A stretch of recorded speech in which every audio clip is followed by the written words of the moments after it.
Good evening, America.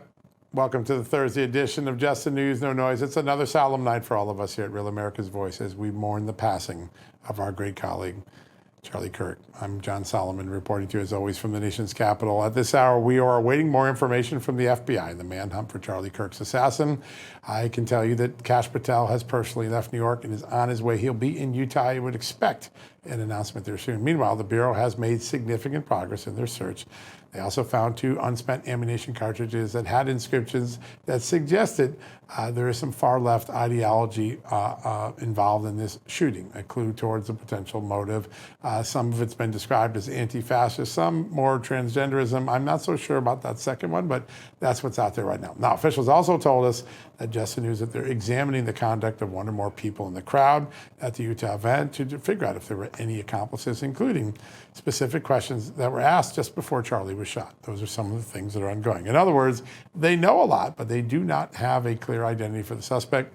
How do we know that? Because the FBI issued a reward of $100,000 for information leading to Charlie Kirk's assassin. Normally, when the FBI puts out a photo, it means that the photos that they do have don't match any databases. No driver's license, no passports, no yearbook photos, no school IDs. And so that means they're at a little bit of a crossroads trying to find the shooter. At least they have the photo. They have a lot of forensic evidence. But right now, we're waiting for updates. With that, let me turn to my amazing co-host, Amanda Head, who has many other headlines on this tragic day, both historically and right now in this moment. Yeah, John, we're going to talk about some of this a little bit later on in the show, but I don't want to wait that long to show you some of it because it's pretty ridiculous, but the media absolutely embarrassed themselves in the aftermath of Charlie Kirk's tragic assassination yesterday. We showed you some of what Matt Dowd said yesterday, who was fired by MSNBC afterwards, but it wasn't just blowhard leftist media types, it was also politicians. Here's Democrat Congressman Seth Moulton, for example. Here is what he found was appropriate to say after the assassination. So let's be serious about where this violence is coming from. Of extremist violent attacks in America, extremist violent murders, 76% are from right-wing extremists, 4% are from left-wing extremists. I condemn that 4%, but we also need to be honest about, as a nation, about where this violence is coming from. So it is the right's fault for the surge in political violence, but that really isn't an observation that I've been able to make in the stats that he cited, that the right is most responsible for political violence. I think he's going to have a hard time citing that. It's quite nuanced. I think our colleague Jerry Dunley is going to have a really good story on this tomorrow. You're right. There might be a little revisionist history tomorrow for some of those journals. We'll see. Indeed. And he wasn't the only one. Here was Illinois Governor J.B. Pritzker reacting to Charlie Kirk's assassination as well. It's got to stop. And I think there are people who are fomenting it in this country. I think the president's rhetoric often foments it. We've seen the January 6th rioters who clearly, have tripped a new era of political violence. Oh, boy, we are still going with Jan 6. Boy. And what may be even worse than both of those, here is Congresswoman Ilhan Omar talking about Charlie. Take a listen to what she was focused on after his death. There are a lot of people who are out there talking about him just wanting to have a civil debate. Complete rewriting of history. Yeah, there is nothing more effed up, than to completely pretend that, his words and actions have not been recorded and in existence for the last decade or so. Well, I think that I can find something more effed up than Charlie Kirk's words and actions. The fact that they assassinated him, I think that that's pretty effed up for encouraging peaceful debate on college campuses. And I would challenge the Congresswoman to find a debate where Charlie actually shot someone down with words or otherwise, or belittled them or made them feel like they were less than. He challenged with ideas and his intellect, and I don't think she's going to find a video to challenge that. But John, I don't see this rhetoric winning the hearts and minds of the American people. I've already seen posts from folks who say, that's it, I'm no longer moderate. If your party's best representative to talk about Charlie Kirk is Ilhan Omar, you are short on your bench of people to bring out onto the news media. But that's all I'll say to that. All right. We're not short on the bench. We have some incredible guests for you tonight, and we are going to kick off our show with someone that is always eloquent. And by the way, has had the passion of young students at his career for much of it. He's a former coach, current Alabama Senator. He's our good friend, Tommy Tuberville. We talked to him a little while ago. We want you to watch this. All right, folks, joining us now, a man who helped educate and coach generations of young Americans. Now he's an U.S. Senator from Alabama and soon to be the next governor of Alabama. I suspect he's the leading candidate. Our good friend, Coach Tommy Tuberville. Coach, good to have you back on, sir. Thank you, John. Thanks, both of you. Thanks for having me on. Difficult time, but, we keep moving on, and that's exactly what Charlie would have wanted. Yeah, there's no doubt. He wouldn't wanted us to have rested for a moment. No. Sir, you've been on these college campuses for a long time. You mentored so many thousands and thousands of football players and students. When something happens like this on a college campus, how do you get students back? And also, how do you make it a learning moment to crush that hatred that clearly was behind this attack?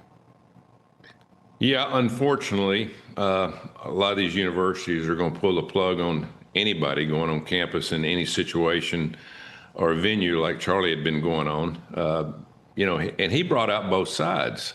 He brought out because he wanted to debate not just the believers, but the people that were on, you call it the other side, believed in something different. But you'll find out now college campuses will find ways to not do things like this. Obviously, they won't be in any stadiums, outside venues. It's going to be tougher and tougher for us to get our voice out. But when a tragedy like this happens, the worst comes out of people. And again, I'm not saying everybody on these college campuses are bad. I'm just saying they look for the worst circumstances in which to say, okay, we don't want to be liable for this. We're going to pull the plug. And who do we need to reach the most?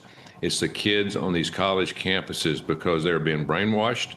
They're being taught different things. And Charlie was just another voice. He was another voice out there that he wasn't trying to berate anybody or downgrade anybody. He was just telling his side of the truth and trying to reach people that believed in something else.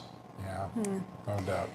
Senator, you followed in the footsteps at Auburn and of people like Shug Jordan and Pat Dye, people who deeply believed that at college, that's when students are impressionable, and that's when you can build not only great players but great men.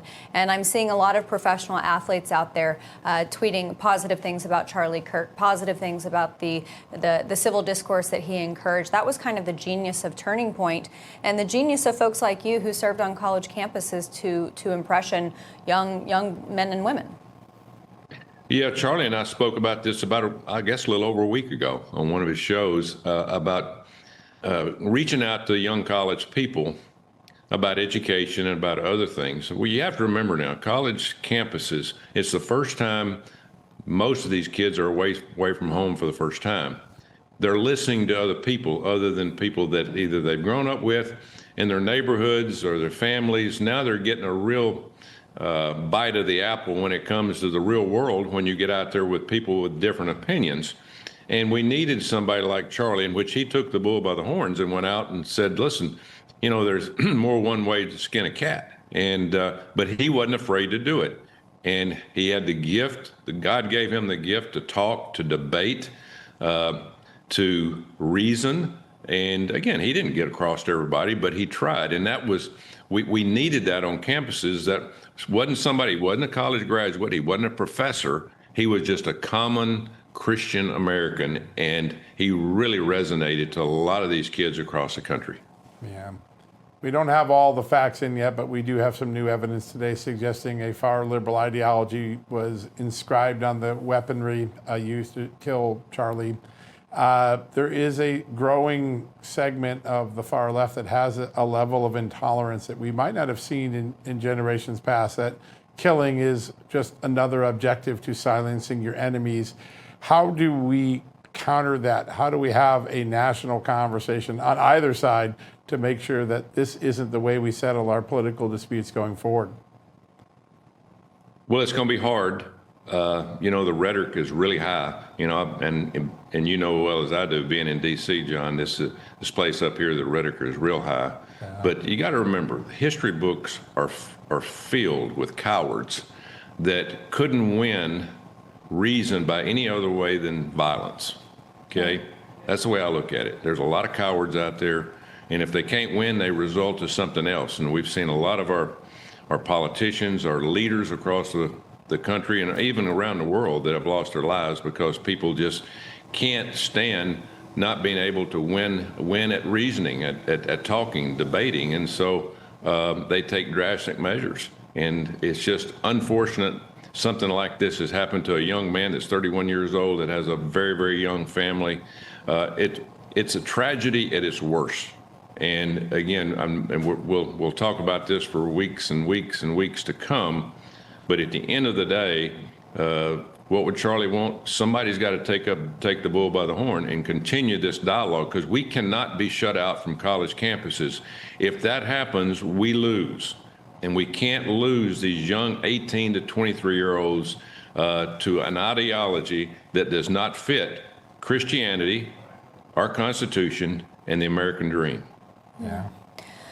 Senator, there seems to be, to me at least, a perceptible shift in culture and the reaction to this, because you've got this dean of students at Middle Tennessee State University, MTSU, who was swiftly fired from their position because of comments, people who are out there, I mean, just absolutely gleeful and ghoulishly joyful over the death. And people, frankly, are getting fired left and right. And it seems like most Americans, including employers, are getting to the place where they're saying enough is enough.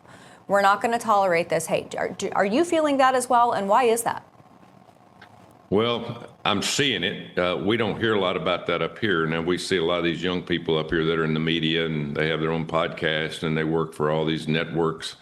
What I would like to see is for the right, the people that really believe in this country, the Constitution, just absolutely take their toys and go home and say, no more of these mainstream media interviews, no more of these podcasts to try to teach people and try to talk people into something. It's not going to work. We've seen that. And, when it comes to the truth, we all need to be preaching the truth on the channels like yours, like the podcast, like the news stations, the media, the cable news that actually believe in America, or really give a view on both sides. But cranking and being able to uplift these ratings from our standpoint to these mainstream media agencies that care nothing about America, that care nothing about the future of this country, I'm done with it. And I don't do any anyway, but I would love for my colleagues to do the same thing. Sir, before we let you go, you are a gentleman just like Charlie Kirk was a gentleman, but there's a member you serve in the Senate. He fell just a few 100,000 votes short of being our vice president in 2016, Senator Tim Kaine, who declared that the founding principle, the founding tenet of the Declaration of Independence, that we're endowed with inalienable rights of liberty from our Creator, is not right, that it really comes from our laws and government. That sentiment, I want to get your take on it, because you are a very learned man. Well, it just goes to show you where we are with the fight with God and our country. I was the first coach in 1995 at Ole Miss that hired a full-time team chaplain. I actually paid for it either out of my pocket and from donations. And from that point, we were able to train chaplains to go all over and be with young men and women across our campuses in all sports. And that grew. Now, obviously, on the left, with senators like this that have for some reason forgotten why and how our country was built on Christian values, they forget those things. They take another avenue. And I think that avenue is because the far left has been preaching this rhetoric of destruction of the Constitution, of destruction of our country, our way of life, of free speech.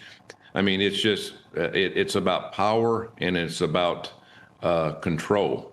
And just unfortunately, we've had senators like Tim Kaine and other senators that have stepped up and even beefed up the rhetoric. I saw some yesterday after the shooting, and it's just, I don't know. I don't know where that comes from. But again, at the end of the day, reason has to take over somewhere. And if it doesn't, then we're going to continue to have these things happen. Yeah, you're exactly right. You are a leader of many firsts, whether it's hiring the first chaplain for a football team, or I suspect becoming the first Auburn football coach to become Alabama's governor. It's a great honor to have you on the show, sir. Thanks for joining us. Thank you, guys. God bless. You as well, sir. Thank you so much. All right, folks, a lot more on this somber day after Charlie's assassination. We'll have a lot more coverage for you right after these messages.